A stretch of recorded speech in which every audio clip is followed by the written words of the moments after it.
এবার ভোজ খাওয়ার পালা। ভিড় যে কত তোমাদেরকে কি আর বলবো। তাছাড়া বিয়ে বাড়ি মানেই তো ভিড় হবেই। 2-3টে সাইডে খেতে বসেছে সবাই, তারপরও কিন্তু ভিড় থামছে না। যাই হোক, আমাদের পরের ব্যাচটার ভিড় কমে গিয়েছিল, আর আমরা খেতে বসেছিলাম তাড়াহুড়ো তাড়াহুড়ো করে খেয়েছি, কোনটার পরে কি খাচ্ছি তাই আমাদের ঠিক ছিল না। তো এই দেখো খেতে বসে গেছি। স্যালাড দেওয়ার পরে আমাদের দিয়ে দিয়েছে বেগুনি, তারপরে আসবে বাকি খাবারগুলো।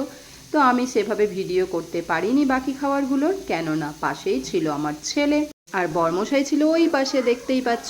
আমাদের সঙ্গে একই টেবিলে আমরা বসতে পারিনি, তাই আর ভিডিও করা হয়নি। এইদিকে বাচ্চা দুটোর নাচ দেখে আমি তো বর্মশাইয়ের ছবি তুলতে ভুলেই গেছিলাম, ও পোজ দিয়ে দাঁড়িয়েছিল। যাই হোক, এবার আমাদের বাড়ি গিয়ে একটা ঘুম দেওয়ার পালা। তো চলো, এখন শেষ করলাম, টাটা বাই বাই।